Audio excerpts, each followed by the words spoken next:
If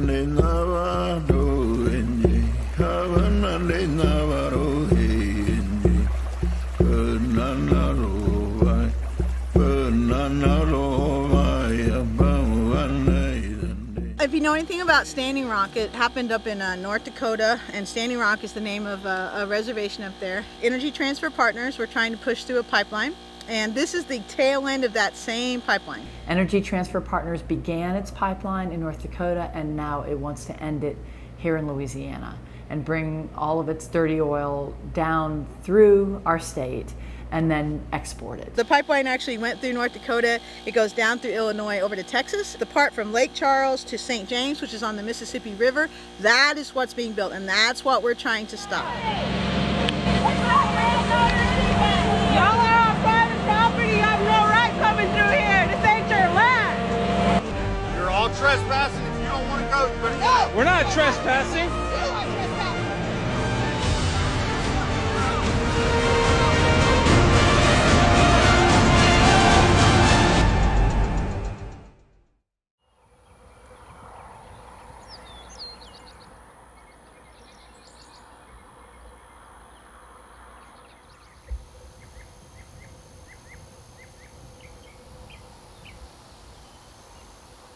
We're here in Southwest Louisiana on property that was purchased through private donations, and our hope for the land here was to create a just transition space for people. We are trying to hopefully give examples and opportunities for people to engage past oil and gas, and to create jobs. People who want this pipeline, who talk about this pipeline, they'll say to me things like, where you're going against progress. But I don't understand how 50 and 100-year-old technology could be considered progress. That's not progress. That's staying where you're at, right? Progress would be finding out a way to move forward and to continue to have your lights on, and continue to have food on your table, and continue to be able to clothe your children, but not destroy their air and their water and their legacy.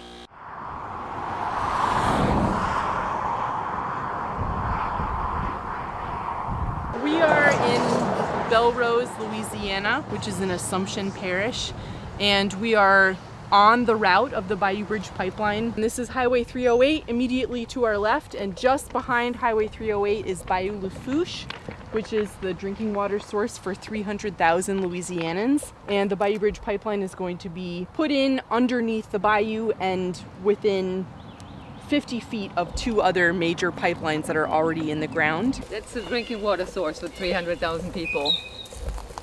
This bayou here. The orange and yellow flag, that's exactly the point of where the Bayou Bridge pipeline, where they want to build that.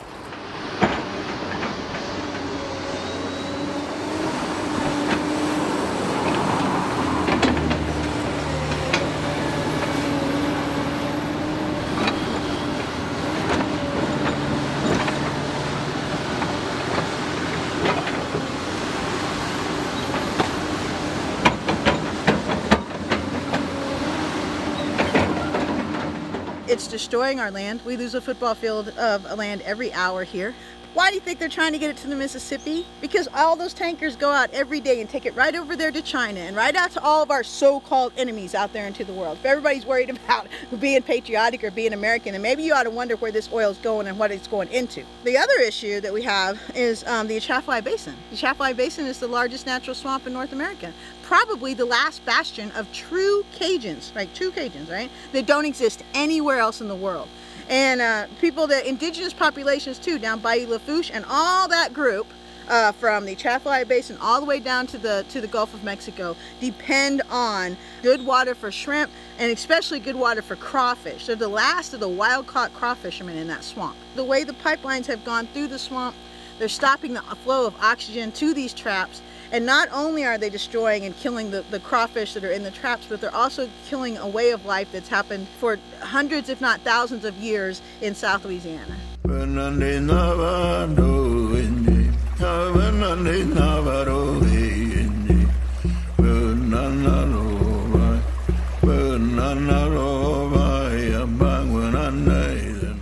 A really important component of their pipeline too is that they're starting on indigenous land and they're going to end in a historic African American community.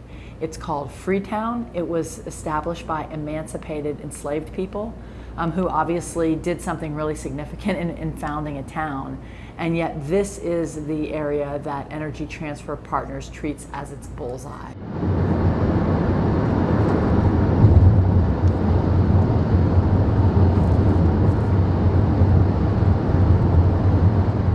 Because the population is too poor to fight, because the population is black or brown, they move in all of this industry, whether it's chemical plants or refineries or whatever. People are sick. People have respiratory problems, they have illnesses that I had never heard of before I started to work around here, and they have a lot of cancer. All kinds of cancer, all kinds of autoimmune illnesses, but the cancer is what stands out in some way because it's so prevalent, and it's why the area is called Cancer Alley. This pipeline is going to exacerbate that because you're talking about more refining in that area where these people are, you know, the people who already suffer from asthma, little children with cancers, things like that. People that don't have an evacuation route, a way to even get out if something was to happen. We saw a chemical plant explode yesterday here, just right down the street. If that had been in St. James, Louisiana, those people would have what we call shelter in their homes. We call it die in your homes because that's what it is, really. It's basically you stay there until someone comes to let you out. Some of these people are disabled. They couldn't get out even if they wanted to, right? The giant cylinders, the white cylinders, those are tanks. One of the elements that makes St. James particularly impacted community is the presence of multiple, what they call tank farms, which are just large collections of these infrastructure that are holding the oil and gas products. All of these petrochemical facilities are surrounded by sugarcane fields where there's food being grown, and literally the sugarcane comes up to the boundaries, the fences of the petrochemical facilities. There used to be white people living here, and all of the white people got buyouts. Yes. And there are basically no white people living here anymore. It's almost 100% black folks.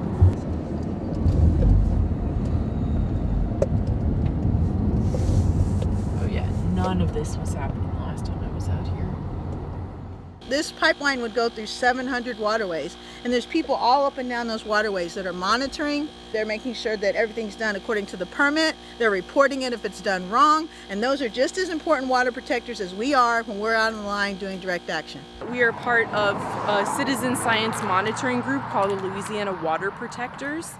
The objective of the pipeline monitoring is to identify permit violations that are being committed by the company, reporting them to regulatory agencies, ensuring that the regulatory agencies actually respond, publicizing the company's violations to the media, to elected officials, and most importantly to the public, and then using that documentation of violations to build an opposition movement to the pipeline. Before construction began, we were canvassing right on the street, and people had no idea what was coming. They had not heard about it. The company absolutely did not reach out to directly impacted communities. Our group has filed numerous violations, particularly related to sediment controls. This black mesh fencing here. So in Louisiana, in South Louisiana, we have very heavy rains that happen, and when there are not proper controls in place, there's erosion that moves the sediment that's exposed by the pipeline construction activities into ditches like this one. And that creates really serious problems leading to exacerbation of flooding, which is already a huge problem for communities like this that are below sea level and already heavily impacted by climate change related flooding. The company has in many places either failed to put up sediment controls like this fencing, or they've put it up but then it's been run over. But the regulatory agencies have responded by saying that oil and gas companies are exempt from stormwater management controls, which is a very technical and narrow interpretation of the permit, and there is potentially grounds for legal action.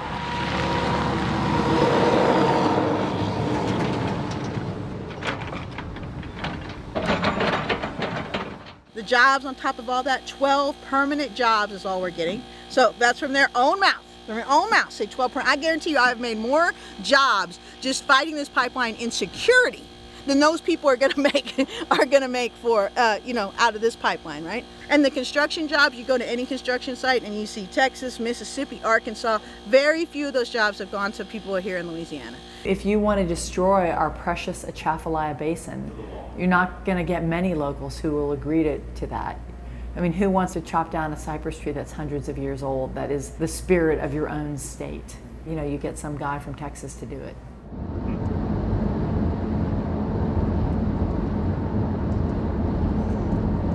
Our state is absolutely committed to jobs in the chemical plants and in the refineries and along the pipelines. These jobs are dirty, they're dangerous. In the oil industry, they're cyclical, right? You might be on a shift for 2 weeks out on a rig in the Gulf of Mexico and then come back, for 2 weeks. Those jobs are really damaging for families. I think the biggest wake-up call for us down here was when BP oil spill happened. Oil just spewing into the Gulf of Mexico. The first to die on BP was those oil workers, 11 of them, right?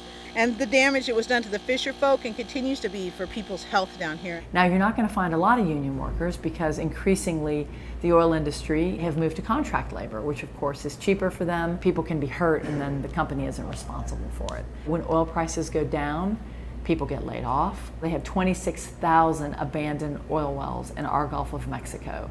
That's a lot of jobs to go out there, to cap those and to take care of them. At one point, 70% of all the jobs in Lafayette, they depended on the oil industry. At last count, we're down to 30% of all the jobs in Lafayette that depend on the oil industry. But the problem is there's nothing coming in to take the place of those oil jobs because we've been so trained to be so committed to this one industry. One of our problems here in Louisiana is that the oil companies pay a lot of money to our governors and our senators and all that, right? And in return, those governors and those senators give our tax money to the oil companies in subsidies. South Louisiana can still power the entire nation. And we can do that. We've done it before. We have the welders. We have everything that's needed to create a beautiful, just transition, a beautiful economy that's based on renewable sources, that goes within the natural patterns of Mother Earth. And all that's standing in the way is $5,000 and $10,000 contributions that are going to these politicians.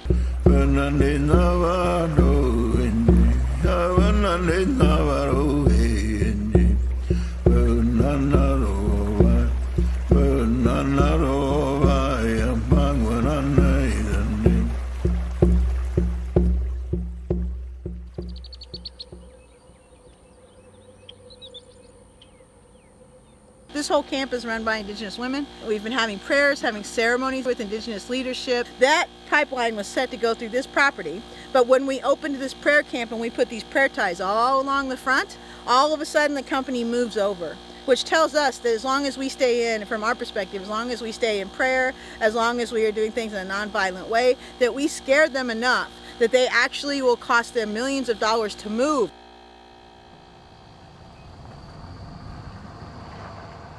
What's significant about this pipeline in Louisiana, in a place where we have a lot of pipelines, is that it has brought people together to fight fossil fuel infrastructure in a way that I have not seen. And we owe a large debt to the resistance in Standing Rock, because what the Standing Rock Sioux did is show people that you can fight, that you should fight.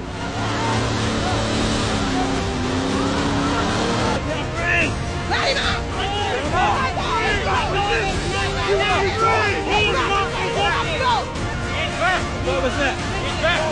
You can tell your sheriff this, every time that you take us, every single time, and if the rest is wrong, we will multiply. There will be hundreds of us. There will be thousands of us. You will not be able to move in this easement at all if you continue to do this. I highly suggest that your sheriff look really, really hard, not only at this legal, but into his heart, and realize that our heart is stronger, our prayers are stronger, and we will not be stopped. And you need to go tell him that, because we will sue the shit out of him for every single person of ours you take.